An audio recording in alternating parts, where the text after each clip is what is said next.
Hello students, welcome to మనలా excellence YouTube channel.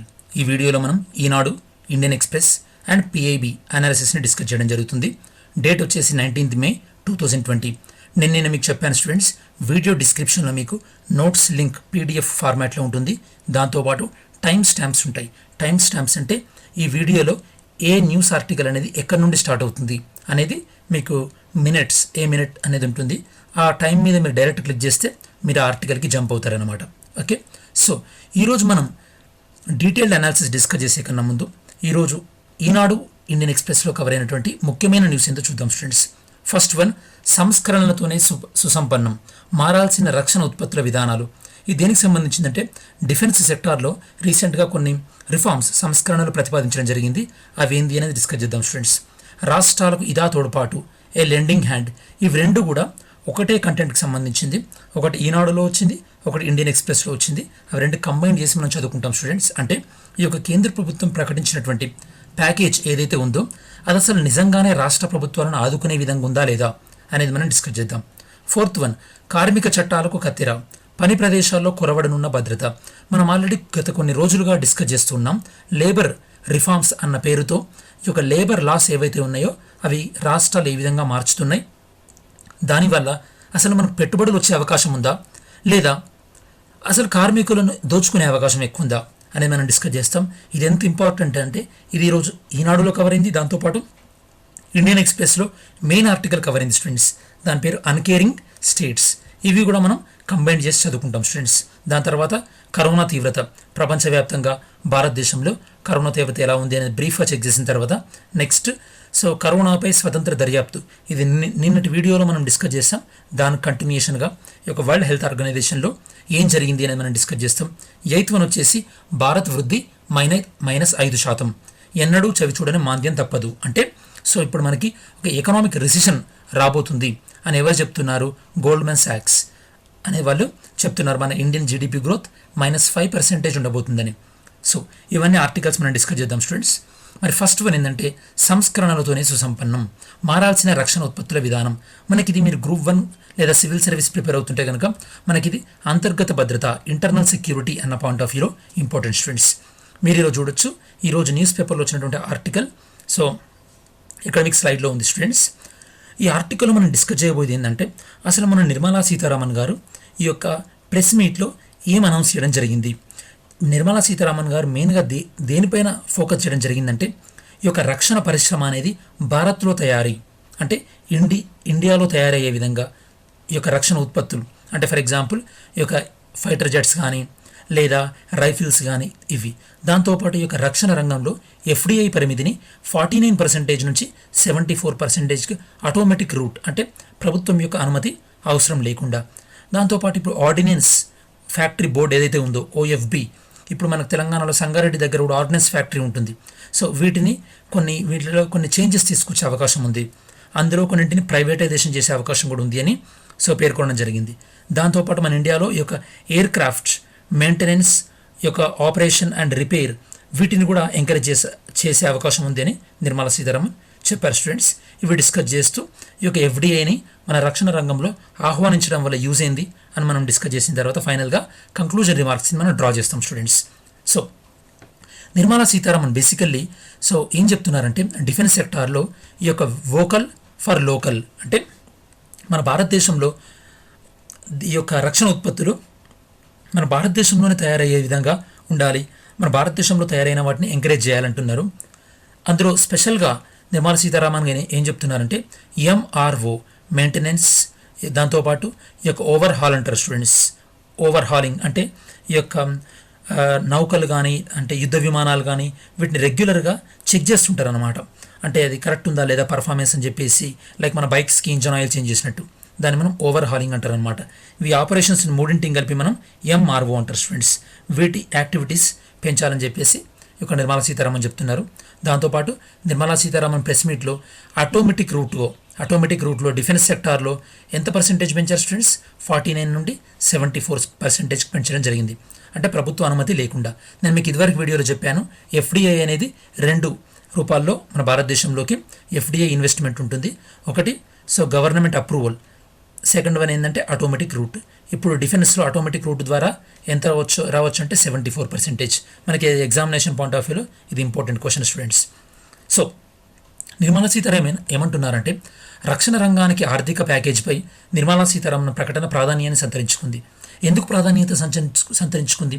ఎందుకంటే తన ప్రెస్ మీట్లో నిర్మలా సీతారామన్ ఏమన్నారంటే ఈ యొక్క దేశీయ రక్షణ పరిశ్రమ భారత్లో తయారీ దిశగా అడుగులు వేసేందుకు ఇది తోడ్పడనుంది అంటున్నారు. అంటే ఇప్పటి వరకు మన భారతదేశంలో రక్షణ పరిశ్రమ అనేది ఈ యొక్క ఇంపోర్ట్స్ దిగుమతులపైన ఎక్కువ ఆధారపడి ఉంది స్టూడెంట్స్.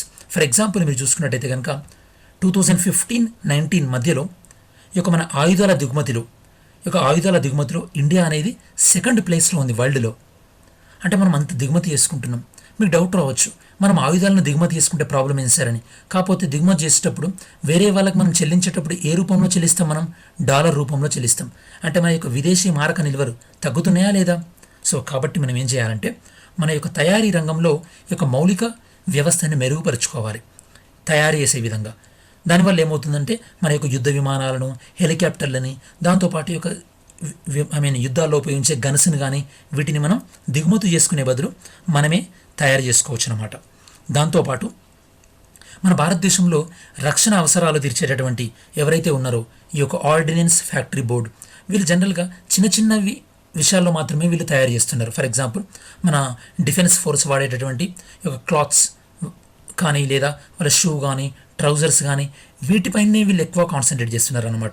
పెద్ద తయారీ రంగంలో వీళ్ళు లేరు.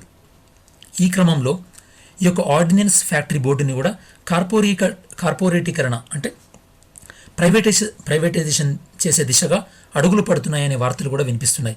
దీనివల్ల ఏమవుతుంది? సో ప్రైవేటైజేషన్ వల్ల దానిలో ఉన్నటువంటి సామర్థ్యం, దానిలో ఉన్నటువంటి నాణ్యత కూడా పెరిగే అవకాశం ఉందని ప్రభుత్వం భావిస్తుంది. సేమ్ లైక్ ఇప్పుడు ఏ ప్రభుత్వ రంగ సంస్థలనైతే కనుక ప్రభుత్వం పెట్టుబడి ఉపసంహరించుకుంటుందో వెరీ సూన్ ఈ యొక్క ఆర్డినెన్స్ ఫ్యాక్టరీ బోర్డులో కూడా ప్రభుత్వం తన యొక్క పెట్టుబడి ఉపసంహరించుకొని అది కూడా ప్రైవేటీకరణ చేసే ఆలోచన ఉంది. దాని ద్వారా క్వాలిటీ ఇంప్రూవ్ చేయాలని చెప్పేసి ప్రభుత్వం భావిస్తుంది. బట్ సో ఎలా జరుగుతుందో చూడాలి మనం. దాంతోపాటు ఈ యొక్క రక్షణ రంగంలో భారత్లో తయారీ అంటే make in India in defence sector, ఇది మనకి ఇంకా ఏ విధంగా ఉపయోగపడుతుంది? ఎప్పుడైతే కనుక మన ఇండియాలో ఈ యొక్క ఎయిర్ క్రాఫ్ట్స్ కానీ షిప్స్ కానీ మన ఇండియాలోనే తయారైనాయి అంటే వాటిని మెయింటెనెన్స్ చేసే, వాటిని రిపేర్ చేసేటటువంటి ఇండస్ట్రీలు కూడా మన ఇండియాలోనే వస్తాయి. అవునా కదా? ఎప్పుడైనా సరే ఒక మెయిన్ ఇండస్ట్రీ వచ్చిందనుకోండి, దానికి అసోసియేటెడ్ ఇండస్ట్రీ చిన్న ఇండస్ట్రీస్ కూడా వస్తుంటాయి.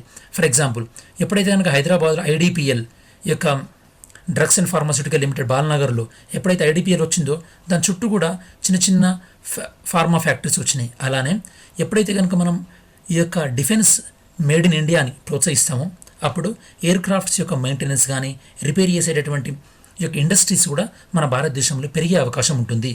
దాంతోపాటు ఈ పెరిగే అవకాశం వల్ల మన ఇంజన్ యొక్క సర్వీస్ కోసం వేరే దేశాలపైన ఆధారపడకుండా ఉండొచ్చు. దానివల్ల మళ్ళీ మనం ఈ యొక్క ఫారిన్ కరెన్సీని కూడా మనం సేవ్ చేసుకోవచ్చు.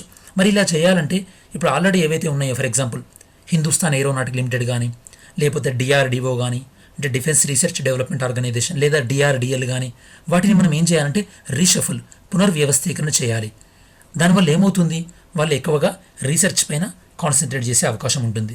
నేను మీకు ఇది ఇందాక చెప్పినట్టు నిర్మలా సీతారామన్ డిఫెన్స్లో 49 నుండి 74కి ఎఫ్డిఐ రోల్ని పెంచడం జరిగింది students. Foreign direct investment FDI అంటే విదేశాల నుండి మన భారతదేశంలో ఎవరైనా వచ్చి ఒక కంపెనీ పెట్టినా లేదా ఒక కంపెనీలో మేజర్ షేర్ 51% షేర్ తీసుకున్న దాన్ని మనం యాక్చువల్గా ఎఫ్డిఐ అంటారు. అదర్వైజ్ మిగతావన్నీ కూడా ఎఫ్పిఐ ఫారిన్ పోర్ట్ఫోలియో ఇన్వెస్ట్మెంట్ లేదా ఎఫ్ఐఐ ఫారిన్ ఇన్స్టిట్యూషనల్ ఇన్వెస్ట్మెంట్ అని చెప్తాం స్టూడెంట్స్. మనం ఈ యొక్క విదేశీ పెట్టుబడులను ఆకర్షించడం ద్వారా మనం ఏం చేయొచ్చు అంటే వేరే దేశాల్లో ఉన్నటువంటి మంచి కంపెనీలను కూడా మనం అట్రాక్ట్ చేయొచ్చు అనమాట. యాక్చువల్గా మనం ఈ రఫేల్ ఫైటర్ జెట్స్ ఉన్నాయి కదా, అవి మనం ఇండియాలోనే తయారు చేయమని చెప్పాల్సింది స్టూడెంట్స్. కాకపోతే మనం ఇప్పుడున్నటువంటి ప్రభుత్వం ఏంటంటే డైరెక్ట్ ఫ్రాన్స్లో తయారు చేసుకున్నటువంటి రెడీమేడ్ ఫైటర్ జెట్స్ని మనం దిగుమతి చేసుకుంటున్నాం. అలా కాకుండా వాళ్ళని మన ఇండియాలోనే తయారు చేయమని చెప్పేసి టెక్నాలజీని కూడా మన ఇండియాకి ఇవ్వమంటే అప్పుడు నిజంగా మేక్ ఇన్ ఇండియా అనేది ఒక మీనింగ్ఫుల్గా ఉండేది. మరి ఇవన్నీ డిస్కస్ చేస్తున్నాం కదా, మరి దీని కంక్లూజన్ ఏంటంటే ఎప్పుడైతే కనుక మన డిఫెన్స్ సెక్టార్లో మేక్ ఇన్ ఇండియా విషయంలో ఇప్పుడు మనం ఎంచుకున్నటువంటి దిశ మాత్రం సరైంది, అంటే కరెక్ట్ స్టెప్పే, సరైన వైపే. ఇక నుండైనా సరే ప్రభుత్వ విధానాల్లో అంటే పాలసీలలో మంచి రిఫార్మ్స్ అనేది తీసుకురావాలి. అప్పుడే మనం ఆయుధాల దిగుమతి దేశం నుండి ఆయుధాల ఎగుమతి దేశం వైపు అడుగులు వేయగలుగుతాం అనే దానికి కంక్లూజన్ పార్ట్ అనమాట. సో ఓవరాల్గా మనం రివైజ్ చేసినట్టయితే కనుక అసలు రీసెంట్గా ప్రభుత్వం మన నిర్మలా సీతారామన్ ఆత్మనిర్భర్ భారత్ అభియాన్లో భాగంగా కంక్లూడ్ చేసినటువంటి ప్రెస్ మీట్లో ఎలాంటి నిర్ణయాలు తీసుకున్నారు, ఎస్పెషల్లీ ఎఫ్డిఐ లిమిట్ పెంచడం, దాంతోపాటు ఈ యొక్క air craft maintenance and repair రంగాన్ని ప్రోత్సహించడం, వీటితో పాటు ఆర్డినెన్స్ ఫ్యాక్టరీ బోర్డులో అందులో కూడా కొన్ని సంస్కరణలు తీసుకొస్తున్నాం. దీని ద్వారా ఏంటంటే so defence in make in India అనే దాన్ని వీళ్ళు సార్థకం చేయాలనుకుంటున్నారు. హోప్ సో మనం అదే వైపుగా వెళ్తామేమో చూద్దాం స్టూడెంట్స్. మన నెక్స్ట్ ఆర్టికల్లో ఈ యొక్క రాష్ట్రాలకు కేంద్ర ప్రభుత్వం ఇచ్చినటువంటి ప్యాకేజ్ ఏ విధంగా ఉపయోగపడుతుంది అనేది మనం డిస్కస్ చేద్దాం స్టూడెంట్స్. ఇది మనకు general studies paper 3 point of వ్యూలో, ఎకానమీ పాయింట్ ఆఫ్ వ్యూలో మనకి హెల్ప్ఫుల్ అవుతుంది అనమాట. సో ఇది మనకి చెప్పాలంటే ఈరోజు ఈనాడు ఎడిటోరియల్లో కవర్ అయింది, దాంతోపాటు ఈ యొక్క ఇండియన్ ఎక్స్ప్రెస్ ఎడిటోరియల్లో కూడా కవర్ అయింది స్టూడెంట్స్. 2 ఎడిటోరియల్లో కవర్ అయ్యాయి కాబట్టి ఇది మనం ఒకటే ఇష్యూ లాగా డిస్కస్ చేద్దాం. అసలు పొలిటికల్ బ్యాక్ డ్రాప్ ఏంది అనేది కూడా మనం డిస్కస్ చేద్దాం. దీనికి సంబంధించి ఇండియన్ కాన్స్టిట్యూషన్ వైజ్ అయినా అలానే సో ఎకానమీ పాయింట్ ఆఫ్ వ్యూలో 2 కూడా డిస్కస్ చేద్దాం. దానికన్నా ముందు అసలు ఫస్ట్ లెర్నింగ్ ఆబ్జెక్టివ్ ఏందో డిస్కస్ చేద్దాం students. How state finances are changing, రాష్ట్రాల ఆదాయాలు ఎలా మారుతున్నాయి, దాంతోపాటు మన భారతదేశంలో how to ensure financial cooperative federalism అంటే ఈ యొక్క ఆర్థికపరమైనటువంటి సహకార సమాఖ్య అనేది మనం ఏ విధంగా అచీవ్ చేయగలుగుతాం. ఈ ఆర్టికల్లో మొత్తం మనం డిస్కస్ చేసేది ఏంటంటే రాష్ట్రాల యొక్క ఆదాయం ఏ విధంగా ఉంటుంది, గత కొన్ని సంవత్సరాలుగా రాష్ట్రాల ఆదాయం ఏ విధంగా తగ్గుతూ వస్తుంది, దాంతోపాటు గత కొద్ది సంవత్సరాలుగా రాష్ట్రాలు కేంద్రం పైన ఏ విధంగా ఆధారపడుతూ వస్తున్నాయి అని డిస్కస్ చేస్తూ ఇప్పుడు కేంద్ర ప్రభుత్వం ఇచ్చినటువంటి ప్యాకేజ్ రాష్ట్ర ప్రభుత్వాలకి అసలు ఏమాత్రం ఉపయోగకరంగా లేదు, మరి కేంద్ర ప్రభుత్వం ఎలా చేసి ఉంటే బాగుండేది అని మనం డిస్కస్ చేద్దాం స్టూడెంట్స్. ఇందులో ఫస్ట్ పాయింట్ రాష్ట్రాలకి రెవెన్యూ రాబడి అనేది ఏ విధంగా వస్తుందో చూద్దాం. బేసికలీ రాష్ట్రాలకు స్టూడెంట్స్ రాబడి 2 విధాలుగా ఉంటుంది. ఒక ట్యాక్స్ పన్నుల ద్వారా వచ్చే ఆదాయం, నాన్ ట్యాక్స్ రెవెన్యూ పన్నులు కాకుండా పన్నేతర ఆదాయం అంటారనమాట. మరి ట్యాక్స్ రెవెన్యూ రాష్ట్రాల ట్యాక్స్ రెవెన్యూలో మేజర్గా ఆ రాష్ట్రం లోపల వచ్చేటటువంటి tax state own tax revenue అంటారనమాట.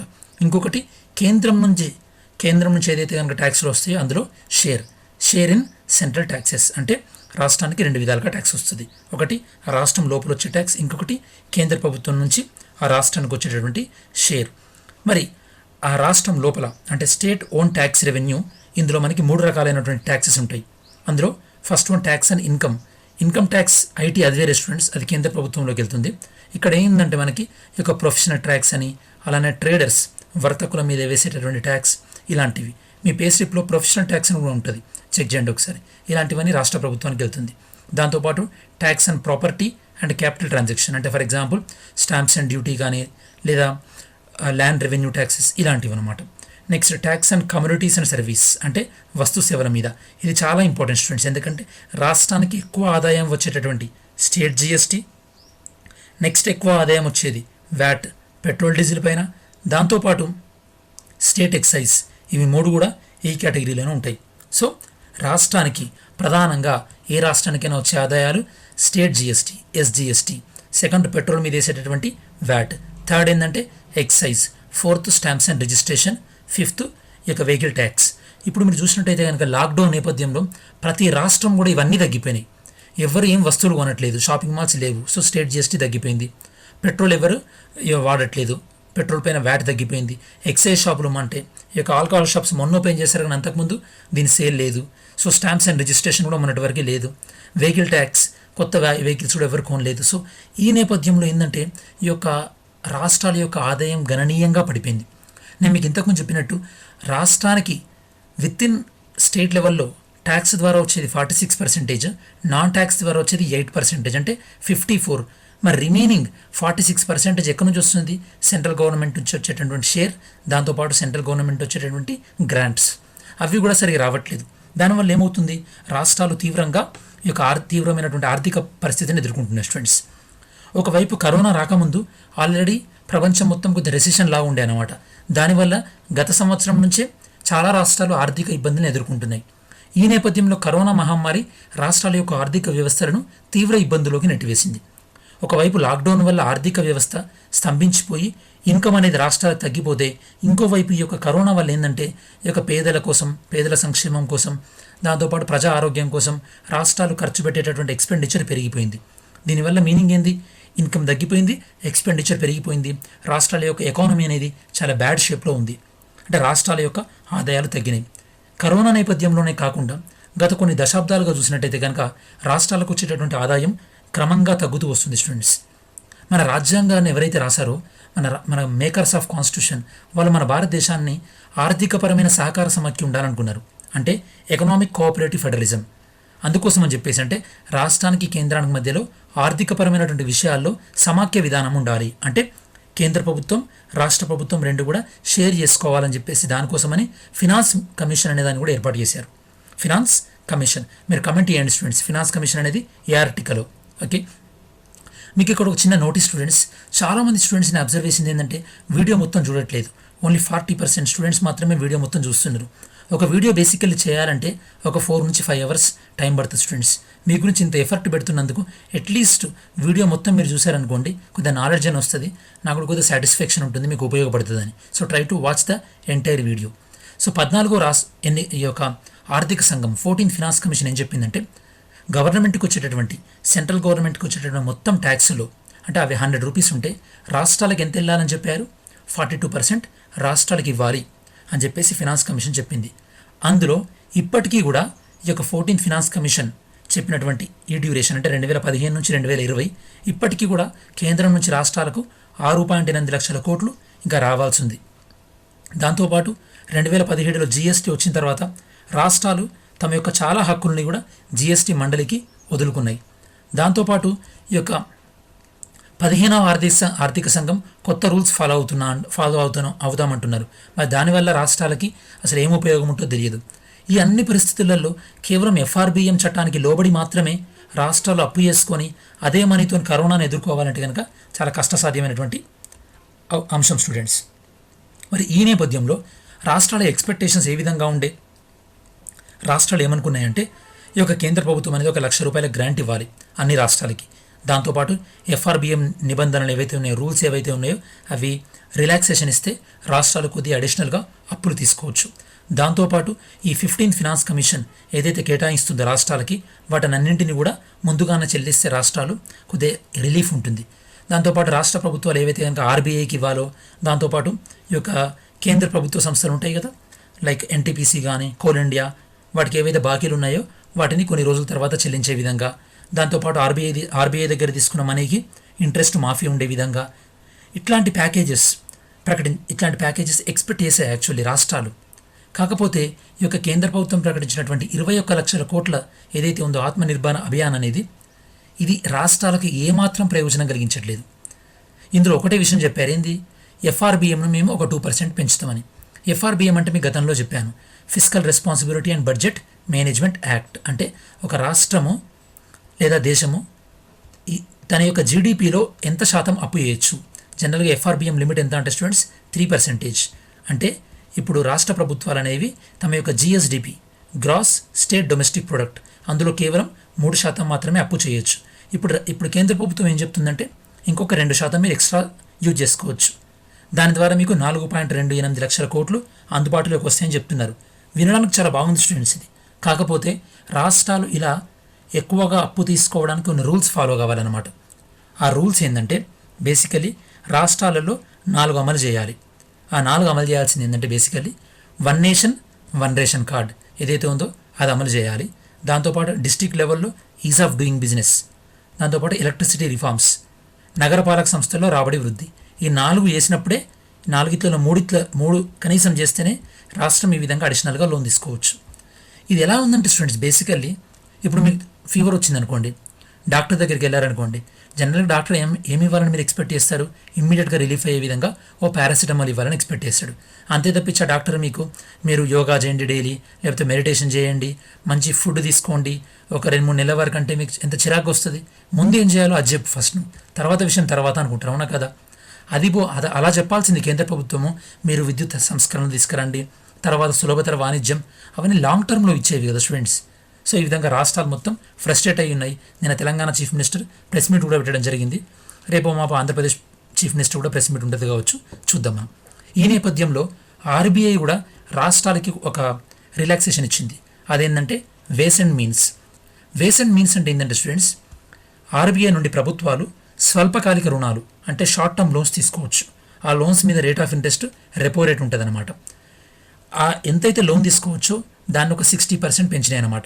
దీనివల్ల ఏమవుతుంది, ఫర్ ఎగ్జాంపుల్ గతంలో ఆంధ్రప్రదేశ్ ఆర్బీఐ దగ్గర 1500 కోట్లు తీసుకోవచ్చు అనుకోండి, ఇప్పుడు ఎంత తీసుకోవచ్చు, 2400 కోట్లు తీసుకోవచ్చు. తెలంగాణ గతంలో 1080 కోట్లు తీసుకుంటే కనుక ఇప్పుడు 1700 కోట్లు తీసుకోవచ్చు. దీన్ని ఏమంటారంటే వేస్ అండ్ మీన్స్. ఆర్బీఐ వద్ద ప్రభుత్వం తీసుకునేటటువంటి తాత్కాలిక రుణాలను లేదా స్వల్పకాలిక రుణాలను వేస్ అండ్ మీన్స్ అంటారు. దీన్ని ఏంటంటే ఒక 60% పెంచారంటే ఒక 60% మీకు ఓవర్ డ్రాఫ్ట్ ఇచ్చారన్నమాట. ఎక్కువగా అప్పు తీసుకోవచ్చు. దీన్ని 90 డేస్లో చెల్లించాలి, లేకపోతే కనుక ఇక ఇంట్రెస్ట్ రేట్ అనేది ఉంటుంది. ఇది ఒక ఫెసిలిటీ ఇచ్చింది ఆర్బీఐ తరపున. అంతే తప్పించి ఇప్పుడు ప్రభుత్వం కొత్తగా ఇచ్చింది అయితే ఏం లేదు. మరి బేసికల్లీ ఈ యొక్క దేశ భద్రత లేదా యుద్ధం వచ్చినప్పుడు కానీ లేదా ఇట్లా కరోనా లాంటి విపత్తులు వచ్చినప్పుడు ఎఫ్ఆర్బిఎం నిబంధనల్ని స్టాప్ చేసేటటువంటి ఎస్కేప్ క్లాస్, అంటే కొన్ని రోజులు ఎఫ్ఆర్బిఎం నిబంధనలు వర్తించదు, రాష్ట్రాలు ఎంతైనా అప్పు తీసుకోవచ్చు అనే ఎస్కేప్ క్లాజ్ను ఉపయోగించుకోవాలని ఎస్కే సింగ్ కమిటీ 2017లోనే ప్రస్తావించింది. దాంతోపాటు చాలా రాష్ట్రాలు ఏం ఎక్స్పెక్ట్ చేశాయంటే ఈ యొక్క హెలికాప్టర్ మనీ, నేను మీకు ఇదివరకు వీడియోలో చెప్పాను హెలికాప్టర్ మనీ అంటే ఏంది అనేది. అలానే క్వాంటిటేటివ్ ఈజింగ్ అంటే ఎక్కువ మనీని ముద్రించి డైరెక్ట్ ఆర్బీఐ నుంచే రాష్ట్రాలకి అందేలా చూడాలని కొన్ని రాష్ట్రాలు విజ్ఞప్తి చేశాయి. కాకపోతే వాటిని ఏవిటిని కూడా కేంద్ర ప్రభుత్వం పాటించినట్టుగా లేదు. మరి ఫైనల్గా కంక్లూజన్ ఏంటంటే ఈ యొక్క కరోనా లాంటి విపత్కర పరిస్థితుల్లో కేంద్ర ప్రభుత్వం అనేది ఆర్థికపరమైన సహకారం ఇచ్చి రాష్ట్రాలు తమను ఆదుకోవాలని అనుకోవడం పూర్తిగా సమంజసమే. ఎందుకంటే రాష్ట్రాల ఆదాయం ఏ రేంజ్లో తగ్గిందో మనం చూస్తున్నాం. మరి రాష్ట్రాలకు ఆర్థిక భరోసాను కల్పించినప్పుడే అవి కరోనాను నియంత్రించడంలో విజయం సాధించగలవు. ఇన్ ఫ్యూచర్లో రేపు ఇంకేదైనా వ్యాధి ఉన్నా సరే దాన్ని నివారించడంలో ఈ యొక్క విజయాన్ని సాధించగలవు. ఇలా రాష్ట్రాలకు ఆర్థిక సహాయం చేయకుండా కేంద్రం ఏదైతే అంటుందో ఆత్మనిర్భర్ భారత్ అభియాన్ అనేది సాకారం కాదు. కాబట్టి ఇకనైనా సరే మనం ఈ యొక్క స్ట్రాంగ్ సెంట్రల్ గవర్నమెంట్ అంటే nothing but strong state governments, అంటే దృఢమైన రాష్ట్రాలు ఉన్నప్పుడు మాత్రమే దృఢమైనటువంటి కేంద్రం ఉంటుంది. సో ఇకనైనా రాష్ట్రాలకి కేంద్ర ప్రభుత్వం అనేది సహాయం చేయాల్సినటువంటి అవసరం ఎంతైనా ఉంది. నెక్స్ట్ ఆర్టికల్లో మనం ఈ యొక్క లేబర్ లాస్లో ఎలాంటి చేంజెస్ తీసుకొచ్చారు, లైక్ లాస్ట్ 3-4 డేస్ నుంచి నేను మీకు వీడియోలో చెప్పాను స్టూడెంట్స్. దాని కంటిన్యూషన్గా ఇంకొద్ది ఇన్ఫర్మేషన్ మనం డిస్కస్ చేస్తాం. చాలా రాష్ట్రాలు కూడా ఈ యొక్క లేబర్ లాస్లో చేంజ్ తీసుకొచ్చాయి. అది మనం ఎకానమీ పాయింట్ ఆఫ్ వ్యూలో, పాలిటీ పాయింట్ ఆఫ్ వ్యూలో డిస్కస్ చేద్దాం. ఇది మనకు జిఎస్ పేపర్ 2, పేపర్ 3లో కవర్ అవుతుంది స్టూడెంట్స్. ఇది ఈరోజు మనకి బోత్ అంటే ఈనాడు ఆర్టికల్లో కవర్ అయింది. దాంతోపాటు ఇది మనకి ఇండియన్ ఎక్స్ప్రెస్ ఆర్టికల్లో కూడా కవర్ అయింది స్టూడెంట్స్. ఇండియన్ ఎక్స్ప్రెస్లో అన్కేరింగ్ స్టేట్స్ అనేది కవర్ అయింది. సో చూద్దాం స్టూడెంట్స్ అసలు బేసికలీ మరి వీళ్ళు ఏం చెప్తున్నారు అనేది. ఇందులో నుంచి మనకు లెర్నింగ్ ఆబ్జెక్టివ్ ఏంటంటే status of Indian labour laws and need for labour reforms, అంటే మన భారతదేశంలో కార్మిక చట్టాలు ఏ విధంగా ఉన్నాయి, వాటిని ఎంత మట్టికి సంస్కరించాల్సినటువంటి లేదా అందులో ఎంత మట్టికి సంస్కరణలు తీసుకురావాల్సినటువంటి అవసరం ఉంది అని మనం డిస్కస్ చేయబోతున్నాం. ఇందులో ఫస్ట్ మనం డిస్కస్ చేసేది ఏంటంటే ఇప్పుడు మన భారతదేశంలో ఉన్నటువంటి ప్రధానంగా ఉన్నటువంటి కార్మిక చట్టాలన్నింటినీ కూడా మనం 4 వేస్గా క్లాసిఫై చేయొచ్చు. ఇది అఫీషియల్ క్లాసిఫికేషన్ కాదు, అన్అఫీషియల్గా. కొన్నేమో ఏ కార్మిక చట్టాలు అయితే కనుక labour laws related to work conditions అంటే పని ప్రదేశాలు ఎలా ఉండాలి, labour laws related to wage and remuneration అంటే వేతనాలు శాలరీస్ ఎలా ఉండాలి, labour laws related to social security అంటే ఫర్ ఎగ్జాంపుల్ లైఫ్ ఇన్సూరెన్స్ కానీ హెల్త్ ఇన్సూరెన్స్ కానీ అవి ఎలా ఉండాలి, labour laws related to employment security and industrial relations అంటే ఈ యొక్క కంపెనీ ఎప్పుడు తన దగ్గర ఉన్నటువంటి ఉద్యోగులను తీసివేయవచ్చు, ఎలాంటి సందర్భంలో, వాటి గురించి ఆ విధంగా ఈ 4 చట్టాలను మనం డివైడ్ చేసుకున్నాం అనమాట. ఎక్కువ కార్మికులకు వర్తించే చట్టం ఏంటంటే మినిమం వేజెస్ యాక్ట్ 1948. ఎక్కువ కాంట్రవర్సీలో ఉండే చట్టం ఏంటంటే ఇండస్ట్రియల్ డిస్ప్యూట్ యాక్ట్ 1947. కొన్నిసార్లు ఈ యొక్క చట్టాన్ని కంపెనీలు దుర్వినియోగపరిచి కార్మికులను పనుల నుంచి తొలగిస్తున్నారు. మరి సెకండ్ చార్ట్ చూసినట్టయితే కనుక మీకు ఇందులో మేల్ ఫీమేల్ 2 గ్రాఫ్స్ ఉన్నాయి స్టూడెంట్స్. అర్బన్ ఏరియాలో రెగ్యులర్ ఎంప్లాయీస్, అలానే అర్బన్ ఏరియాలో క్యాజువల్ ఎంప్లాయీస్, రూరల్ ఏరియాలో రెగ్యులర్ ఎంప్లాయీస్, రూరల్ ఏరియాలో క్యాజువల్ లేబర్ అంటే దినసరి కూలీలు అనమాట. ఇప్పుడు రూరల్ ఏరియాలో ఉన్నటువంటి క్యాజువల్ లేబర్కి అర్బన్ ఏరియాలో ఉన్నటువంటి రెగ్యులర్ లేబర్కి, ఫర్ ఎగ్జాంపుల్ అర్బన్ ఏరియాలో రెగ్యులర్ లేబర్ మేల్ 100 రూపీస్ సంపాదిస్తే రూరల్ ఏరియాలో క్యాజువల్ ఫీమేల్ ఎంత సంపాదిస్తున్నారు, 20 రూపాయలు సంపాదిస్తున్నారు. అంటే మీకు అర్థం కావాల్సింది ఏంటంటే ఎంప్లాయ్మెంట్ 2 విధాలుగా ఉంటుంది. ఒకటి అనార్గనైజ్డ్ సెక్టార్ అసంఘటిత రంగం, ఇంకొకటి ఆర్గనైజ్డ్ సెక్టార్ సంఘటిత రంగం. ఎప్పుడైనా సరే అనార్గనైజ్డ్ సెక్టార్లో బెనిఫిట్స్ తక్కువ ఉంటాయి, వేతనం తక్కువ ఉంటుంది, బెనిఫిట్స్ తక్కువ ఉంటుంది, వేతనం తక్కువ ఉంటుంది, ఎంప్లాయ్మెంట్లో కూడా అన్సర్టినిటీ ఎక్కువ ఉంటుంది, అనిశ్చితి ఎక్కువ ఉంటుంది. అదే ఆర్గనైజ్ సెక్టార్లో బెనిఫిట్స్ ఎక్కువ ఉంటుంది, ఎంప్లాయ్మెంట్ ఎక్కువ ఉంటుంది, కార్మికులకు ఒక ఉద్యోగ భద్రత, సెక్యూరిటీ అనేది ఎక్కువ ఉంటుంది. సో ఎప్పుడైతే కనుక కార్మిక చట్టాలు చాలా ఈజీగా, చాలా టఫ్గా, రెండు కాకుండా మధ్యస్థంగా ఉంటే కనుక ఎక్కువ మంది లేబర్ ఆర్గనైజ్డ్ సెక్టార్లో ఎంప్లాయ్మెంట్ అవుతారు అనమాట. ఎప్పుడైతే కనుక కార్మిక చట్టాలు చాలా లూజ్గా ఉన్నా, అంటే కార్మికులను ఈజీగా తొలగించవచ్చు, లేదా చాలా టైట్గా ఉన్నా, అప్పుడు కంపెనీలు ఏం చేస్తాయంటే కార్మికులను ఎక్కువ అనార్గనైజ్డ్ సెక్టార్, అసంఘటిత రంగంలో అనుకుంటాయి. అంటే ఫర్ ఎగ్జాంపుల్ కాంట్రాక్ట్ పద్ధతిలో అనమాట. మీకు ఈజీగా అర్థం కావాలంటే ఈ గ్రాఫ్లో చూస్తే కనుక 2011 తర్వాత ఎంప్లాయ్మెంట్ అనేది వితౌట్ కాంట్రాక్ట్తో కంపేర్ చేస్తే విత్ కాంట్రాక్ట్ తగ్గింది. అంటే మీకు మీ జాబ్ ఎన్ని రోజులు ఉంటుంది, ఇట్లా టర్మ్స్ అండ్ కండిషన్స్ ఉన్న తగ్గింది. ఎలాంటి టర్మ్స్ అండ్ కండిషన్ లేకుండా మిమ్మల్ని అపాయింట్ చేసుకుంటారు చూడండి, అంటే ఫర్ ఎగ్జాంపుల్ టెంపరీగా అది పెరిగిందనమాట. ఎందుకు? మన భారతదేశంలో ఉన్నటువంటి లేబర్ లాస్ చాలా కాంప్లికేటెడ్గా ఉండడం వల్ల. బేసికలీ మన భారతదేశంలో ప్రస్తుతం 200 రాష్ట్ర చట్టాలు ఉన్నాయి లేబర్ గురించి, 50 కేంద్ర చట్టాలు ఉన్నాయి. ఇందాక మీకు చెప్పినట్టు వాటిని మనం 4 వేస్గా అన్అఫీషియల్గా డివైడ్ చేశాం. మీకు చెప్పాను మినిమం వేజెస్ యాక్ట్ చాలామందికి అప్లై అవుతుంది. ఇందులో అత్యంత వివాదాస్పదమైంది ఇండస్ట్రియల్ డిస్ప్యూట్ యాక్ట్. సో మన భారతదేశంలోని కార్మిక చట్టాల్లో ప్రతికూలతలు ఏంటంటే బేసికల్లీ చాలా చట్టాలు ఉండడం వల్ల. ఎప్పుడైతే కనుక చాలా చట్టాలు ఉంటున్నాయో ఈ చట్టాలన్నింటినీ మనం ఏం అమలు చేస్తామో అని చెప్పేసి చాలా కంపెనీలు ఈ యొక్క ఎంప్లాయీస్ని ఎలాంటి రెగ్యులర్ కాకుండా ఏదో కాంట్రాక్ట్ బేస్ మీద తీసుకుంటున్నాయి అనమాట. కాంట్రాక్ట్ బేస్ మీద అంటే మీనింగ్ ఏంటంటే ఎలాంటి ఉద్యోగ భద్రత లేకుండా అనమాట. సో ఈ విధంగా ఎలాంటి ఉద్యోగ భద్రత లేకుండా వితౌట్ కాంట్రాక్ట్. అదే విత్ కాంట్రాక్ట్ అంటే కనుక ప్రాపర్ మీకు ఒక ఆఫర్ లెటర్ ఇచ్చి అదనమాట. నెక్స్ట్ వన్, మరి తక్కువ లేబర్ చట్టాలు ఉన్నాయనుకోండి, ఉన్న మట్టుకే తక్కువ ఉండి బాగుంటప్పుడు ఏమవుతుందంటే ఈ యొక్క వాళ్ళకు ఎంప్లాయర్కి అంటే యజమానికి సరిగా మార్కెట్ కండిషన్ లేకపోతే కొద్దిగా ఎంప్లాయీస్ని తగ్గించుకొని, లేదా తక్కువ చట్టాలు ఉంటే ఏంటంటే ప్రజలు వాటిని ఫాలో అవ్వడం కూడా ఈజీ ఉంటుంది అన్నమాట. దానివల్ల ఏమవుతుంది, ఉద్యోగులను ఎక్కువ మట్టికి ఆర్గనైజ్డ్ సెక్టార్ సంఘటిత రంగంలో సో వాళ్ళు ఎంప్లాయ్ చేసుకుంటారు.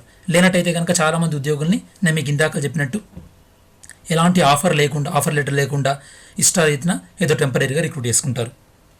ఇప్పుడు మన భారతదేశంలో ఏంటంటే చాలామంది ఉద్యోగులలో ఎస్పెషల్లీ అనార్గనైజ్డ్ సెక్టార్ అసంఘటిత రంగంలో ఉన్న ఉద్యోగుల్లో ఈ యొక్క అభద్రతా భావం ఉంది, ఇన్సెక్యూరిటీ ఫీలింగ్ ఉంది.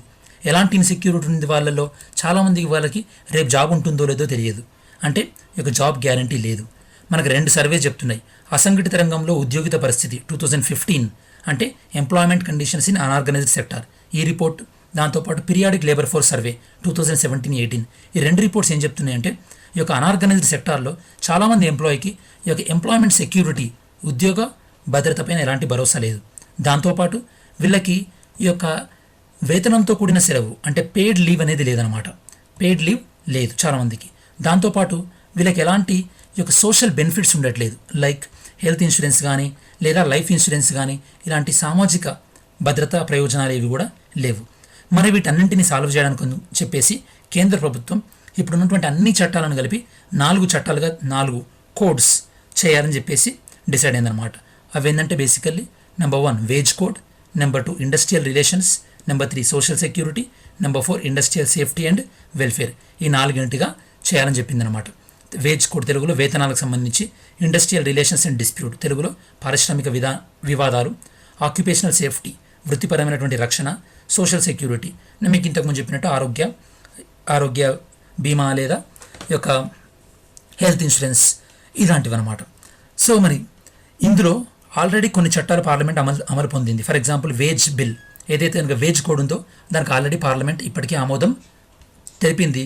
దాంతోపాటు ఏదైతే దానికి ఇండస్ట్రియల్ డిస్ప్యూట్ కోడ్ ఉందో దానికి మంత్రివర్గం అంటే క్యాబినెట్ యొక్క గ్రీన్ సిగ్నల్ ఇచ్చింది, పార్లమెంట్లో పెండింగ్ ఉంది. రిమైనింగ్ ఏదైతే కనుక 3rd one occupational safety code ఉందో, దాంతోపాటు సోషల్ సెక్యూరిటీ కోడ్ ఉందో అవి పార్లమెంట్ కమిటీల పరిశీలనలో ఉన్నాయి. మీకు అర్థం కావాల్సింది ఏంటంటే స్టూడెంట్స్, పార్లమెంటరీ కమిటీ మీకు గుర్తుండి ఉండాలి. పార్లమెంటరీ కమిటీలు బేసిక్గా మనకి 2 రకాలుగా ఉంటాయి. ఒకటి ఫినాన్షియల్ కమిటీ, ఇంకొకటి ఏంటంటే బేసికల్లీ ఈ యొక్క standing committee, departmental standing committees అని ఉంటాయి అన్నమాట. ఇక్కడ మీకు ఇంకొక లాజిక్ పాయింట్ అర్థం కావాలి ఏంటంటే ఈ యొక్క కార్మిక చట్టాలు అనేవి ఉమ్మడి జాబితాలోకి వస్తాయి. మీరు షెడ్యూల్ 7 చూసినట్టయితే కనుక union list, state list, concurrent list అని 3 ఉంటాయి. ఇందులో మీకు లేబర్ అనేది కాంకరెంట్ లిస్ట్లోకి వస్తుంది. అంటే వీటిపైన కేంద్ర ప్రభుత్వం చట్టం చేయొచ్చు, లేదా రాష్ట్ర ప్రభుత్వం కూడా చట్టం చేయొచ్చు. ఒకవేళ రెండు పరస్పరం విరుద్ధంగా ఉన్నాయనుకోండి, అప్పుడేమవుతుందంటే ఈ యొక్క రాష్ట్రాలు ప్రెసిడెంట్ దగ్గర అప్రూవల్ తీసుకుంటే అప్పుడు రాష్ట్రం చేసిన చట్టమే చెల్లుబాటు అవుతుందన్నమాట. ఈ లాజిక్ మీరు గుర్తుపెట్టుకోవాలి. మరి ఇప్పుడు మనం ఎందుకు డిస్కస్ చేస్తున్నాం ఈ లేబర్ లాస్ గురించి? చాలా రాష్ట్రాలు, ఈ బీజేపీ పాలిత రాష్ట్రాలు ఏవైతే ఉన్నాయో అవన్నీ కూడా లాక్డౌన్ వల్ల మా యొక్క ఆర్థిక వ్యవస్థ దెబ్బతిన్నది, మేము పెట్టుబడులు ఆకర్షించాలంటే ఈ యొక్క కార్మిక చట్టాలను సవరించాలి అని చెప్పేసి కార్మిక చట్టాలను సవరిస్తున్నారు. ఎవరి కోసం? ఇండస్ట్రియలిస్ట్ని ఆకర్షించుకోవడం కోసం. నేను మీకు ఇంతకుముందు చెప్పినట్టు లీగల్ పాయింట్ చెప్పినట్టు ఈ యొక్క ఆర్టికల్ 254(2) ప్రకారం ఏమవుతుందంటే ఏదైనా ఉమ్మడి జాబితాలో ఉన్న అంశంపైన కేంద్ర ప్రభుత్వం, రాష్ట్ర ప్రభుత్వం రెండు చట్టాలు చేసినప్పుడు అవి రెండు పరస్పరం విరుద్ధమైన ఉంటే కనుక రాష్ట్ర ప్రభుత్వం వెళ్ళి ప్రెసిడెంట్ దగ్గర అప్రూవల్ తీసుకుంటే అప్పుడు రాష్ట్ర ప్రభుత్వం చేసిన చట్టం చెల్లుబాటు అవుతుంది. అది ఆర్టికల్ 254(2). ఇప్పుడు ఉత్తరప్రదేశ్, మధ్యప్రదేశ్ ఏంటంటే ఆర్డినెన్స్ జారీ చేసినాయి ఆర్టికల్ 213 ప్రకారం. ఆర్డినెన్స్ ఎందుకు? ఎప్పుడైతే కనుక అసెంబ్లీ కానీ లేదా కౌన్సిల్ కానీ సమావేశంలో లేకపోతే అప్పుడు ఏమవుతుంది స్టూడెంట్స్, ఆర్డినెన్స్ని ఇష్యూ చేస్తారు. ఈ ఆర్డినెన్స్ ఎవరు అధికారాలు ఉంటాయి? ఆర్డినెన్స్ పైన గవర్నర్కి అధికారాలు ఉంటాయి. సో ఒకవేళ ఈ యొక్క రాష్ట్రాల నిర్ణయాలకు రాష్ట్రపతి ఆమోదం వేసినా, నేను మీకు ఇంతకుముందు చెప్పినట్టు రెండు పరస్పర విరుద్ధం ఉంటే ఎవరి దగ్గరికి వెళ్ళాలి? రాష్ట్రపతి దగ్గరికి వెళ్ళాలి. ఇన్ కేసు రాష్ట్రపతి ఆమోదించినప్పటికీ కూడా సుప్రీంకోర్టులో కేసు వేసే అవకాశం ఉంటుంది. ఎందుకంటే 1982లో సుప్రీంకోర్టు ఏం చెప్పిందంటే పియుడిఆర్ వర్సెస్ ఇండియన్ గవర్నమెంట్, ఆ కేసులో సుప్రీంకోర్టు ఏం చెప్పిందంటే ఎవరికైనా సరే మినిమం వేజెస్, కనీస వేతనం ఇవ్వకపోతే కూడా అది ఆర్టికల్ 23 ప్రకారం వయలేషనే, అంటే ఫండమెంటల్ రైట్ మీరు వైలేట్ చేసినట్టే. కాబట్టి ఈ వేతన చట్టం అమలు చేయకపోతే ప్రాథమిక హక్కులు భంగం కలిగినట్టే. దాంతోపాటు అంతర్జాతీయ కార్మిక సంస్థ 144 ఒప్పందం ఒకటి ఉందన్నమాట. సో అగ్రిమెంట్ 144 దాని ప్రకారమైనా సరే కార్మికులకు మినిమం వేజెస్ ఇవ్వాలి. అలా ఇవ్వకపోతే ఈ ఒప్పందం ప్రకారం కూడా మనం తప్పు చేసినట్టే అన్నమాట. ఎందుకంటే ఈ ఒప్పందం పైన గతంలోనే భారతదేశం సంతకం చేయడం జరిగింది. మరి ఇంతగానం అంటున్నాం కదా, మరి రాష్ట్రాలు కార్మిక చట్టాలు ఏం మార్పులు చేశాయి అంటే ఫర్ ఎగ్జాంపుల్ నిర్దిష్ట కాల వ్యవధితో కూడిన ఉద్యోగాల పద్ధతిని ప్రవేశపెట్టడం, అంటే కాంట్రాక్ట్ బేస్ మీద అనమాట. 3 నెలలు తీసుకుంటాం, 6 నెలలు తీసుకుంటాం ఇలా. దాంతోపాటు పని గంటలను పెంచడం, షిఫ్ట్ అవర్స్ తక్కువ ఉన్నాయనుకోండి అప్పుడు మిగతా షిఫ్ట్ కోసం వేరే వాళ్ళని రిక్రూట్ చేసుకోవచ్చు. కాకపోతే ఒకే కార్మికునితో ఎక్కువ పని గంటలు చేస్తే ఇక వేరే వాళ్ళని రిక్రూట్ చేసుకునే అవకాశం లేదు. దాంతోపాటు కర్మాగారాల చట్టం అమలుకు కనీస ఉద్యోగాల సంఖ్యను నిర్వహించడం, అంటే మీకు ఫ్యాక్టరీ యాక్ట్ ఇంప్లిమెంట్ కావాలంటే మీ కంపెనీకి మినిమం ఇంతమంది ఉంటేనే చట్టాలు ఇంప్లిమెంట్ అవుతాయి. మరి అంతకన్నా తక్కువ ఉన్న వాళ్ళు ఏ చట్టాలు ఫాలో కాకపోయినా ఏం కాదు. దాంతోపాటు ఈ యొక్క కాంట్రాక్ట్ ఎంప్లాయీ చట్టం అమలు కావాలంటే ఆ కంపెనీలో ఇదివరకు 20 వర్కర్స్ ఉన్న అమలు అయ్యేది, ఇప్పుడు 50 వర్కర్స్కి పెంచారు. దాంతోపాటు ఈ కంపెనీలు ఇన్ని రోజులన్నీ కూడా ఈ లేబర్ ఆఫీసర్స్ వచ్చి పోయేటటువంటి ఆడిట్ రిపోర్ట్స్ అన్నీ కూడా మెయింటైన్ చేయాల్సి వచ్చేవి. ఇప్పుడు అలాంటి రికార్డులు మెయింటైన్ చేయకపోయినా ఏం కాదు. దాంతోపాటు ఇప్పుడు కార్మికులకు ఇవ్వాల్సినటువంటి కామన్ ఫెసిలిటీస్ ఉంటాయి కదా, అంటే మంచి సేఫ్ డ్రింకింగ్ వాటర్ కానీ, లేదా చైల్డ్ కేర్ ఫెసిలిటీస్ కానీ, లేదా ఇక రెస్ట్ రూమ్స్ కానీ, పెయిడ్ హాలిడేస్ కానీ ఇవి ఇవ్వకపోయినా కూడా ప్రభుత్వాలు క్వశ్చన్ చేసే పరిధులు లేవు. మరి ఇలాంటివి మనకి అసలు ఒక వరమా శాపమా? రాష్ట్ర ప్రభుత్వాలు ఏమంటున్నాయి? ఆర్థిక వ్యవస్థను ప్రోత్సహించడానికి మేము చేస్తున్నాం అంటున్నాయి. అసలు నిజంగా ఇవి సంస్కరణలని చెప్పొచ్చా, లేకపోతే కార్మిక వ్యతిరేక చర్యలా? మనం చాలా దీన్ని అనాలిసిస్ చేస్తే కనుక ఇది కేవలం ఈ యొక్క కార్మికులను దోచుకోవడం, అలాగే కార్మికుల యొక్క ప్రాథమిక హక్కులను ఉల్లంఘించడమే అని మనకు అర్థమవుతుంది స్టూడెంట్స్. పోను ఇది సుప్రీంకోర్టులో ఏ విధంగా ఉంటుందో చూడాలి. చాలా రాష్ట్రాలు ఈ కార్మిక చట్టాలకి ఎందుకు సవరణ చేసినామంటున్నారు? ఎందుకంటే మేము పెట్టుబడులను ఆకర్షిస్తామని. అసలు బేసికల్లీ ఇప్పుడు కార్మిక చట్టాలను మీరు ఈజీ చేసి కార్మికులను మీ ఇష్టం వచ్చినట్టు తొలగించండి అన్నా కూడా ఇప్పుడు మనకేమన్నా ఆర్థిక వ్యవస్థ పెరుగుతుందా? లేదు స్టూడెంట్స్. ఎందుకంటే ఈ లాక్డౌన్ వల్ల ఆల్రెడీ ఉన్న కంపెనీలే ఉన్న ఎంప్లాయీస్నే తీసేద్దాం అనుకుంటున్నారు. ఇట్లాంటి టైంలో ఏదో లేబర్ లాస్ ఈజీగా చేస్తే కంపెనీస్ ఎక్కువ వాళ్ళ యొక్క కెపాసిటీని పెంచుకుంటాయి, ఎక్కువ మందిని రిక్రూట్ చేసుకోవడం అంటే భ్రమ అన్నమాట. దాంతోపాటు ఎక్కువ జాబులు రావాలంటే షిఫ్ట్ అవర్స్ సేమ్ ఉంచాలి, అంతే తప్పి షిఫ్ట్ అవర్స్ పెంచామనుకోండి ఇందాక చెప్పినట్టు 2 పని చేయాల్సిన దగ్గర ఒకడే పని చేస్తాడు. సో ఇదంతా కొద్దిగా లాజిక్ లేనటువంటిది అనమాట. దాంతోపాటు ఇలా లేబర్ లాస్ ఈజీగా చేస్తే చాలామంది జాబులు కోల్పోతే అప్పుడు వాళ్ళు మార్కెట్లోకి వెళ్ళి ఏదైనా వస్తువును కొనగలుగుతారా? అంటే ఏమవుతుంది? అప్పుడు డిమాండ్ అనేది తగ్గుతుంది. అప్పుడు ఇంకా ఆర్థిక వ్యవస్థ కోలుకుంటుందా? కోలుకోదు. మరి ఏం చేయాలి అసలు ప్రభుత్వం, కేంద్ర ప్రభుత్వం ఏం చేయాల్సి ఉండే అంటే వేరే కంట్రీలలో లైక్ బ్రిటన్ కానీ ఫ్రాన్స్ కానీ అక్కడ ఏంటంటే వాళ్ళ జీడిపిలో 3% నుంచి 5%కి ఓన్లీ ఈ యొక్క కార్మికుల వేతనాలు చెల్లించడానికే అంత స్పెండ్ చేశారనమాట. మన దగ్గర కూడా డైరెక్ట్ అలా స్పెండ్ చేయాల్సి ఉండేది. అప్పుడు కార్మికులకి ఈజీగా ఉండేది, దాంతోపాటు కంపెనీలపైన భారం ఉండకుండా ఉండేది. సో ఏదేమైనప్పటికీ కూడా మన కంక్లూజన్ ఏంటంటే ఈ ప్రభుత్వాలు తీసుకునే నిర్ణయాలు అనేవి మనకు ఒక ఫినాన్షియల్ సెక్యూరిటీగా లేదా హెల్త్ సెక్యూరిటీ, ఫుడ్ సెక్యూరిటీ ఇవ్వాలి కామన్ మ్యాన్కి. అప్పుడే కామన్ మ్యాన్ నుంచి సో మిలియనీర్ వరకు అందరూ సంతోషంగా ఉండగలుగుతారు. లేకపోతే ఈ కామన్ మ్యాన్ అనేవి ఎప్పుడు కూడా అసంతృప్తిగా ఉంటారు, వాళ్ళకి ఇంకా పేదరికం పెరుగుతుంది తప్ప తగ్గదు స్టూడెంట్స్. మన నెక్స్ట్ ఆర్టికల్లో ఈ యొక్క కరోనా తీవ్రత ఏ విధంగా ఉంది అనేది మనం చూద్దాం స్టూడెంట్స్. జనరల్గా ఇది డైలీ అప్డేట్స్, ఒక 1 minute అంతే. ప్రపంచవ్యాప్తంగా కరోనా వల్ల ఎఫెక్ట్ అయిన వాళ్ళు 3,18,000 మంది, ఇండియాలో 3,000 మంది. ఎక్కువ మంది ఎఫెక్ట్ అయింది ఏంటంటే అమెరికాలో. యాక్చువల్లీ అమెరికాలో కరోనా వల్ల ఆల్మోస్ట్ 2 లక్షల మంది చనిపోతారు అనుకున్నారు, బట్ తక్కువే చనిపోయారు. కొన్ని డెత్ కేసెస్ ఇంకా రిపోర్ట్ అవ్వలేదు అని అంటున్నారు. చూడాలి స్టూడెంట్స్ అదేంటి అనేది.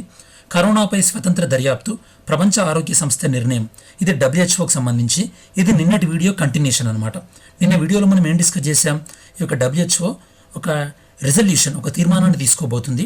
దేని గురించి, అసలు ఈ కరోనా అనేది వ్యాధి ఎలా వచ్చింది, ఇది ఏ జంతువు నుండి ఎలా ఏ జంతువుకి వచ్చింది, అలానే ఈ కరోనాను కట్టడి చేయడంలో WHO ఏమైనా వైఫల్యం చెందిందా లేదా అని డిస్కస్ చేసామన్నమాట. ఆ తీర్మానాన్ని టేకప్ చేయలేదు నిన్న మన వీడియో చేసేటప్పటికి. ఇప్పుడు కరోనా పైన ఒక ఇండిపెండెంట్ ఇన్వెస్టిగేషన్కి WHO నిర్ణయించుకుందనమాట. అదేంటో చూద్దాం స్టూడెంట్స్. సో ఇది మనకి ఈరోజు ఇండియన్ ఎక్స్ప్రెస్లో కవర్ అయింది, ఈనాడులో కూడా కవర్ అయింది. డిప్లొమాటిక్ జెట్సు ఎట్ WHO, కరోనాపై స్వతంత్ర దర్యాప్తు, ప్రపంచ ఆరోగ్య సంస్థ నిర్ణయం. మీరు ఎప్పుడైనా గుర్తుపెట్టుకోండి స్టూడెంట్స్, మీరు హిందూ చదువుతున్నారా, ఈనాడు చదువుతున్నారా, ఇది కాదు ముఖ్యం. మనకి ఇన్ఫర్మేషన్ ఎట్లా అర్థమవుతుంది అనేది. ఫర్ ఎగ్జాంపుల్ ఈ వీడియో కొంతమంది ఇంగ్లీష్ మీడియం స్టూడెంట్స్కు డైరెక్ట్ చూసి అర్థం చేసుకొని నెక్స్ట్ ఈనాడు హిందూ చదివారనుకోండి, ఈజీగా అర్థమవుతుంది. ఫస్ట్ ఏదైనా సరే మనకు అర్థమయ్యే భాషలో బాగా నేర్చుకోవాలి. ఓకే, సో నేను మీకు థంబ్నెయిల్, నిన్నటి వీడియో నుంచి ప్రతి థంబ్నెయిల్లో 2 ఇమేజెస్ పెడుతున్నాను స్టూడెంట్స్. ఆ 2 ఇమేజ్లు ఏంటంటే ఆ రోజు మనం వీడియో లోపల మనం డిస్కస్ చేయబోతున్నటువంటి ఇంపార్టెంట్ ఇష్యూస్ అన్నమాట. ఇక నుండి బాగా గుర్తుపెట్టుకోండి. థంబ్నెయిల్ బట్టి మీరు ఆ రోజు మనం వీడియోలో ఏం డిస్కస్ చేసామో కూడా మీరు గెస్ చేయొచ్చు అనమాట. సో కరోనా పైన ఇండిపెండెంట్ ఇన్వెస్టిగేషన్కి WHO అంగీకరించింది. ఎందుకు, ఈ యొక్క WHO సభ్య దేశాలన్నీ కూడా ఈ WHO పైన ప్రెజర్ తీసుకురావడం జరిగిందనమాట. ఆల్మోస్ట్ ఆల్ ఇండియాతో సహా 120 కంట్రీస్ కూడా డిమాండ్ చేశాయి. ఫస్ట్ ఈ తీర్మానాన్ని చైనా వ్యతిరేకించినప్పటికీ తర్వాత వాళ్ళు కూడా సో ఓకే అన్నారు. ఎందుకు ఓకే అన్నారు, ఎందుకంటే ఈ తీర్మానంలో నెక్స్ట్ టైం ఇలా కరోనా లాంటిది వస్తే WHO ఎలాంటి జాగ్రత్తలు తీసుకోవాలి, అలాంటి WHO ఎలాంటి చర్యలు తీసుకుంది అనేది ఇన్వెస్టిగేట్ చేస్తున్నారు తప్పించి వైరస్ ఎక్కడి నుండి వచ్చింది అనే అంశం జోలికి వెళ్ళట్లేదు. సో చైనా కూడా పెద్ద ప్రాబ్లం ఏం లేదు.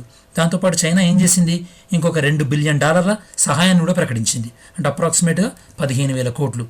ఈ చైనా ఏంటంటే చాలా మట్టుకు ఇలా ఫినాన్షియల్గా హెల్ప్ చేసి కావాల్సిన వాళ్ళని తన దగ్గరకు తీసుకుంటుంటుంది అన్నమాట. సో ఇలా ఈ యొక్క విచారణ జరపాలన్నటువంటి తీర్మానానికి మద్దతు ఇచ్చినటువంటి దేశాల్లో అమెరికా లేకపోవడం అనేది కొంత సర్ప్రైజింగ్ ఫ్యాక్ట్. ఎందుకంటే అమెరికా ఎన్ని రోజులు చైనాను విమర్శిస్తూ వచ్చింది. సో యాక్చువల్లీ ఈ యొక్క తీర్మానాన్ని ఎందుకు తీసుకొద్దాం అనుకున్నారంటే, అసలు ఈ COVID-19 వైరస్ ఏ జంతువు నుండి వచ్చింది, మానవులోకి ఎలా ప్రవేశించింది, ఇంకా మధ్యలో ఏదైనా జంతువు పాత్ర ఉందా, ఇలాంటి విషయాలు. కాబట్టి ఇప్పుడు తాజా తీర్మానంలో ఇది ఎక్కడొచ్చింది అన్నదానికన్నా ఎక్కువ ఈ COVID-19లో అంటే ఈ యొక్క ఇన్ఫెక్షన్ టైంలో WHO ఎలాంటి చర్యలు తీసుకుంది అనే దాని గురించి ఎవాల్యుయేషన్ చేయబోతున్నారు. ఇది ఎంత ఇంపార్షియల్, నిష్పాక్షికంగా ఉండి ఎంత ఇండిపెండెంట్గా ఉంటే అప్పుడు మనకు WHO పైన దాని యొక్క సమగ్రత, ఇంటిగ్రిటీ పైన నమ్మకం కుదురుతుంది. నేను మీకు ఇదివరకు వీడియోలో చెప్పాను స్టూడెంట్స్, అంతర్జాతీయ సంస్థల మీద నమ్మకం రోజు రోజుకి తగ్గిపోతుంది. ఎందుకంటే WHO చూసినా లేదా ప్యారిస్ క్లైమేట్ అగ్రిమెంట్ నుంచి చైనా వెళ్ళిపోయింది. ఇంటర్నేషనల్ కోర్ట్ ఆఫ్ జస్టిస్ ఇచ్చినటువంటి ఆదేశాలను సౌత్ చైనా సీ విషయంలో చైనా పట్టించుకోలేదు. ఇంటర్నేషనల్ కోర్ట్ ఆఫ్ జస్టిస్ ఇచ్చినటువంటి ఆదేశాలను రష్యా పట్టించుకోలేదు. ఇలా ఒక్కొక్కరు ఇష్టం వచ్చినట్టు ఇస్తున్నారు అనమాట. సో అంతర్జాతీయ సంస్థల వాల్యూ అనేది పోతుంది రోజు రోజుకి. దాంతోపాటు సో ఈ తీర్మానాన్ని ఎక్కడ ప్రవేశపెట్టారు స్టూడెంట్స్, వరల్డ్ హెల్త్ అసెంబ్లీ అంటే WHOలో అన్ని నిర్ణయాలు తీసుకునేటటువంటి ఒక సంస్థ అనమాట. ఇప్పుడు మనం ఈ ట్రయాంగిల్ చూసినట్టయితే కనుక WHOలో అన్ని దేశాలకు సభ్యత్వం ఉండేది వరల్డ్ హెల్త్ అసెంబ్లీ, కొన్ని దేశాలకు మాత్రమే సభ్యత్వం ఉండేది ఎగ్జిక్యూటివ్ బోర్డు అనమాట. వాళ్ళకి హెల్ప్ చేసేది సెక్రటరేట్. WHO మొత్తం 6 రీజియన్గా డివైడ్ అయింది. నేను మీకు వీడియోలో చెప్పాను, ఇందులో కూడా చూడొచ్చు. ప్రపంచం మొత్తంగా WHO అన్ని దేశాలు 6 రీజియన్స్గా ఉన్నాయి. మన ఇండియా అనేది ఏ రీజియన్లో ఉంది స్టూడెంట్స్, సౌత్ ఈస్ట్ ఏషియా రీజియన్లో ఉంది స్టూడెంట్స్. ఓకే, సో ఈ 6 రీజియన్స్ యొక్క హెడ్ క్వార్టర్ ఒక్కొక్క దగ్గర ఉందన్నమాట. South east Asia head quarter ఎక్కడ ఉందంటే న్యూఢిల్లీలో ఉంది స్టూడెంట్స్. ఈ విధంగా సో ఈ యొక్క వరల్డ్ హెల్త్ అసెంబ్లీలో ఎన్ని దేశాలు ఉన్నాయంటే 194 కంట్రీస్ ఉన్నాయి. జనరల్గా వీటి సమావేశం 3 వీక్స్ జరుగుతుంటుంది. కాకపోతే ఈసారి కోవిడ్ ఉంది కాబట్టి ఓన్లీ 2 days మాత్రమే ఈ యొక్క సమావేశాలు దట్టు వీడియో కాన్ఫరెన్స్ ద్వారా కండక్ట్ చేశారనమాట. సో తైవాన్కి కూడా తైవాన్ సభ్యత్వం గురించి కూడా ఇందులో టాపిక్ వచ్చింది. నిన్న మీకు వీడియోలో ఎక్స్ప్లెయిన్ చేశాను. తైవాన్ విషయంలో చైనా వన్ చైనా పాలసీని ఎలా ఉంటుంది, ఇండియా యొక్క వన్ చైనా పాలసీని చైనా రెస్పెక్ట్ చేయనప్పుడు చైనా యొక్క వన్ చైనా పాలసీని ఇండియా ఎందుకు రెస్పెక్ట్ చేయాలి అని నేను మీకు నిన్న క్లియర్గా ఎక్స్ప్లెయిన్ చేశాను. డబ్ల్యూహెచ్ఓలో అధికారాలు చేసుకునే అత్యంతమైనటువంటి ప్రాముఖ్యమైనటువంటి స్టేజ్లో ఉన్నది ఏంటంటే సంస్థ ఏంటంటే డబ్ల్యూహెచ్ఓ ఎగ్జిక్యూటివ్ బోర్డు. ఇంతకుముందు మీకు ట్రయాంగిల్లో చూపెట్టాను కదా, డబ్ల్యూహెచ్ఓ ఎగ్జిక్యూటివ్ బోర్డు. ఇది డబ్ల్యూహెచ్ఓలో అత్యంత కీలకమైనటువంటి నిర్ణయాలు తీసుకుంటుంది. ఇందులో ఏ దేశానికైనా సరే సభ్యత్వం 3 సంవత్సరాలు ఉంటుంది. కాకపోతే ఈ ఎగ్జిక్యూటివ్ బోర్డుకి అధ్యక్షత వహించే అవకాశం మాత్రం 1 సంవత్సరమే ఉంటుంది. ఈసారి ఎగ్జిక్యూటివ్ బోర్డుకి భారతదేశం అధ్యక్షత వహించబోతుంది. సో అలానే డబ్ల్యూహెచ్ఓ యొక్క బేసిక్ ఇన్ఫర్మేషన్ మీరు చూడొచ్చు. డబ్ల్యూహెచ్ఓ హెడ్ ఎవరంటే టెడ్రోస్ అథనామ్. దాంతోపాటు డబ్ల్యూహెచ్ఓ ఎస్టాబ్లిష్ చేసింది 7th April 1948. ఆ రోజు మనం వరల్డ్ హెల్త్ డేని కూడా సెలబ్రేట్ చేస్తాం students. Next economy news. Indian growth -5% ఉండొచ్చు. అంటే లాస్ట్ ఇయర్ మన జీడిపి 100 ఉంటే, అంటే 100 రూపాయలు ఉంటే, ఫర్ ఎగ్జాంపుల్ అంటే లాస్ట్ ఇయర్ మనం 100 రూపాయల విలువకు సమానమైనటువంటి గూడ్స్, సర్వీసెస్, వస్తువులను, సేవలను మనం ప్రొడక్షన్ చేసినాం. ఈ సంవత్సరం అది ఎంత ఉండబోతుంది? 95 ఉండబోతుంది. అంటే జీడిపి పెరగకపోగా జీడిపి ఏమయ్యే ఛాన్స్ ఉంది? తగ్గుతుంది అని వీళ్ళు అంటున్నారు అనమాట. 5%. ప్రస్తుత ఆర్థిక సంవత్సరంలో భారతదేశం ఎప్పుడూ లేని విధంగా మాంద్యాన్ని అంటే ఎకనామిక్ రెసిషన్ని ఎదుర్కోబోతుందని గోల్డ్మెన్ సాక్స్ అంచనా వేసింది. వీళ్ళు అంచనా వేసింది ప్రకారం మన ఇండియన్ జీడిపి 5% తగ్గబోతుంది స్టూడెంట్స్. ఇప్పటివరకు ఇండియా ఫేస్ చేసినటువంటి సివియర్ ఫినాన్షియల్ క్రైసిస్లో ఇది ఎక్కువ ఉండబోతుందని గోల్డ్మెన్ సాక్స్ వల్ల అంచనా అన్నమాట. సో మన నిన్నటి క్విజ్లో మిమ్మల్ని అడిగిన question, central government allocated how much money for the MNREGA scheme? రీసెంట్గా ఆత్మనిర్భర్ అభియాన్ భాగంలో 40,000 కోట్లు. మన్రేగా స్కీమ్ని ఎప్పుడు తీసుకొచ్చాం? 2005. బే ఆఫ్ బెంగాల్లో అరేబియా సముద్రంలో వచ్చేటటువంటి సైక్లోన్లకి పేర్లు పెట్టే విషయంలో ఎన్ని దేశాలు ఇన్వాల్వ్ అవుతున్నాయి? 8 దేశాలు. డిబి శేఖర్ కమిటీ రికమెండేషన్ దేనికి సంబంధించింది? అంటే మనం బార్డర్స్లో ఇన్ఫ్రాస్ట్రక్చర్ అంటే మన బార్డర్స్ ఏరియాలో మౌలిక వసతులు కల్పించే విషయంలో. Which ministry act as a nodal agency for this? Ministry of defence. India provided 30,000 COVID-19 RT-PCR kits. ఏ దేశానికి సంబంధించి స్టూడెంట్స్? నేపాల్. ఇది మనకు నిన్న ఆల్ ఇండియా రేడియో న్యూస్లో వచ్చింది స్టూడెంట్స్. ఇది మనకి ఇండియన్ ఎక్స్ప్రెస్లో రాలేదు, ఈనాడులో కూడా రాలేదు. సో మనకి ఇలా క్విజ్ చెక్ చేస్తే ఏంటంటే అటు ఈనాడు, ఇండియన్ ఎక్స్ప్రెస్ ఇంతకుముందు కాన్సెప్ట్స్ అన్ని మనం డిస్కస్ చేస్తాం. ఇక్కడ క్విజ్ అయితే ఏంది? All India radio, Rajya Sabha, TV, Hindu కూడా కవర్ అయితే పోతాయి అన్నమాట. సో క్విజ్ కూడా ఆన్సర్ చేయడానికి ట్రై చేయండి. Central government has decided to increase borrowing limit of state from 3% to how much percentage? 5%. మరి ఈరోజు క్విజ్ ఎంతో చూద్దాం students. International day of living together in peace observed on. ఈ రోజున మనం దీన్ని ఫాలో అవుతున్నాం. Who did form the government in Israel for the 5th time? ఇజ్రాయిల్లో 5వసారి అధికారంలోకి వచ్చింది ఎవరు? Who will act as a principal military adviser to the defence minister? Defence మినిస్టర్కి ముఖ్య సలహాదారుడిగా ఎవరుంటారు? 4th one, who lead the cabinet committee and security? Cabinet committee సెక్యూరిటీకి ఎవరు హెడ్?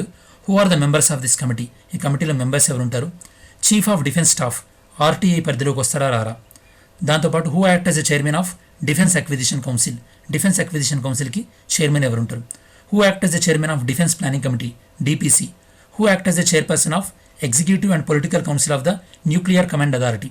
సో ఈ చాలా మటుకు నేను డిఫెన్స్ క్వశ్చన్స్ అడిగాను ఈరోజు, ఎందుకంటే మనం ఎడిటోరియల్ ఈరోజు డిఫెన్స్ రిఫార్మ్స్ డిస్కస్ చేశాం కదా, అది మనకు ఆన్సర్ రైటింగ్ పార్ట్, ఇదేంటంటే మనకు ప్రిలిమ్స్ పార్ట్, ఈ విధంగా అనమాట. సో ఆన్సర్ చేయండి స్టూడెంట్స్ వీటన్నిటికీ.